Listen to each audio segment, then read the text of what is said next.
చందమామ కథలు. రమణమ్మ గెలుపు. సోమయ్య అనే అతనికి రమణమ్మ అనే యువతితో కొత్తగా పెళ్ళయింది. ఉద్యోగరీత్యా సోమయ్య రమణమ్మతో పేరవరం అనే ఊర్లో కాపురం పెట్టవలసి వచ్చింది. పేరవరం ఊరంతా ఎంత తిరిగినా ఇద్దరికి అద్దెకుగాను ఏ ఒక్క ఇల్లైనా దొరకలేదు. వాళ్లకు ఊరి చివర తాళం వేసి ఉన్న ఒక అందమైన భవంతి కనిపించింది. దాని గురించి ఊరి వాళ్ళను ఆరా అడిగితే అది ధనయ్య అనే ఒక వ్యాపారిదని చెప్పారు. అయితే ఆ ధనయ్య ఇప్పటికీ ఎన్నో ఏళ్ల కిందట ఒక పడవ ప్రమాదంలో కుటుంబంతో సహా మరణించాడు. అప్పటి నుంచి ఆయన పిశాచ రూపంలో అక్కడే తిరుగుతున్నాడు. ఎవరైనా మొండిగా ఇంట చేరితే భయపెట్టి పారిపోయేలా చేస్తున్నాడు.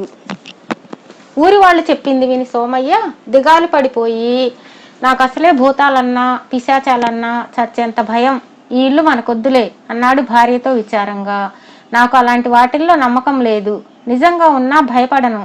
ఈ ఇంట్లో అయితే మనం అద్దె కూడా ఇవ్వనవసరం లేదు. ఆ పిశాచం సంగతి నేను చూసుకుంటాలే అన్నది రమణమ్మ. సోమయ్య చేసేది లేక రమణమ్మ మాటకు సరే అన్నాడు. ఆ ఇంటి తాళం గురించి అడిగితే దాని సంగతి మాకెవరికి తెలియదని చెప్పి, కావాలనుకుంటే తాళం బద్దలు కొట్టినా మాకెలాంటి అభ్యంతరం లేదన్నారు ఊరి వాళ్ళు. ఇది బాగానే ఉన్నదనుకుని సోమయ్య రమణమ్మ తాళం బద్దలు కొట్టి ఇంటి తలుపు తెరిచి లోపలికి వెళ్ళారు. అక్కడి పరిస్థితి చూసి వాళ్లకు చాలా ఆశ్చర్యం కలిగింది. ఇంట్లో ఎక్కడా మచ్చుకు కూడా బూజు లేదు. పైగా ప్రతి గది అందంగా శుభ్రంగా ఉండి ఎక్కడి సామాన్లు అక్కడ చక్కగా సర్దిపెట్టి ఉన్నాయి. అంతేకాక ఒక గదిలో మంచం, దాని మీద కొత్తగా పరిచినట్లున్న దుప్పటి వాళ్ల కంటబడింది.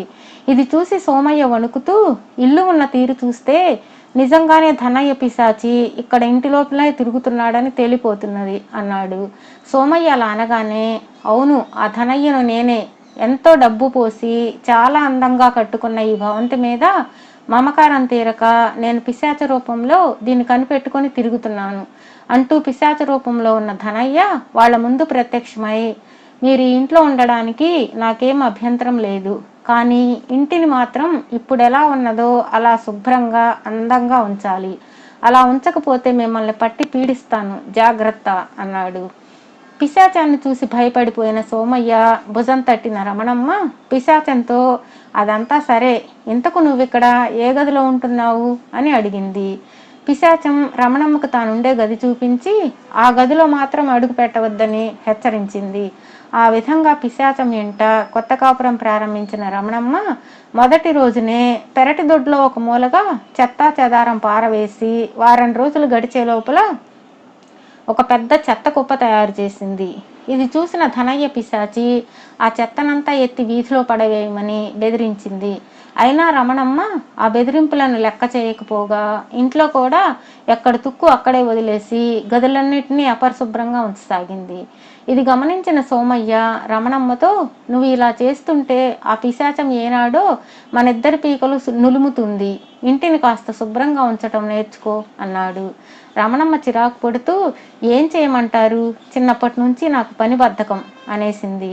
క్రమంగా పెరట్లో వేసే తుక్కు, చెడిపోయిన కూరగాయలతో చెత్తపోదు బాగా పెరిగి కుళ్ళి ఆ వాసన ఇంట్లోకి రాసాగింది.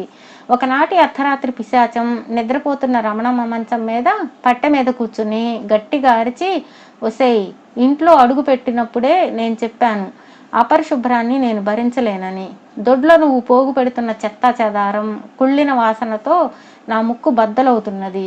ఈ క్షణమే నిన్ను చంపేయబోతున్నాను అన్నది.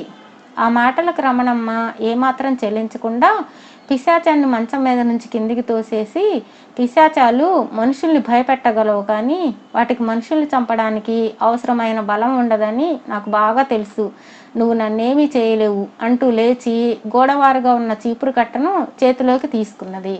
పిశాచం కీచుమంటూ అరిచి దూరంగా పోయి, సరే, ఇక నీ జోలికి రాను, ఇంటిని పెరటిని నీకు ఇష్టమైనంత అశుభ్రంగా ఉంచుకో, నా గది జోలికి మాత్రం రాకు అన్నది. అర్ధరాత్రి వేళ బంగారం లాంటి నిద్ర పాడు చేశావు, నీ గది సంగతి రేపు ఆలోచిస్తాలే అంటూ నిద్రలోకి జారుకున్నది రమణమ్మ. ఆ మర్నాడు ఉదయాన్నే లేచి రమణమ్మ పెరట్లో ఉన్న చెత్త పోగులోంచి కొంత చెత్త తెచ్చి దాన్ని పిశాచం ఉండే గది నిండా చిమ్మింది. వెంటనే పిశాచం వణుకుతూ గదిలో ఒక మూల నిలబడి, అమ్మా తల్లి రమణమ్మ, నీ అశుభ్రం మూలంగా నాకు ఈ ఇంటి మీద మమకారం తీరిపోయింది. నువ్వే గెలిచావు. నేనిప్పుడే పోయి ఇక్కడికి దాపులనున్న అడవిలో ఏ చెట్టు మీదో కాలం వెళ్ళబుచ్చుతాలే.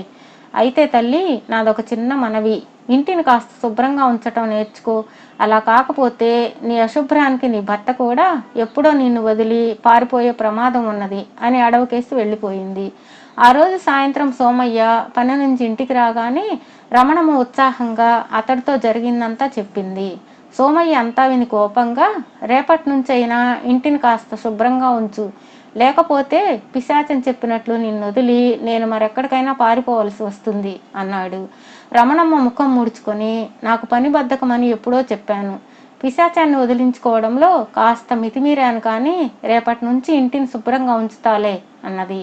అదుగో, పిశాచం అన్నిసార్లు చెప్పినా, నేను ఇంతగా చెబుతున్నా నీలో ఇంకా ఆ బద్ధకపు బుద్ధి అలాగే ఉండిపోయింది.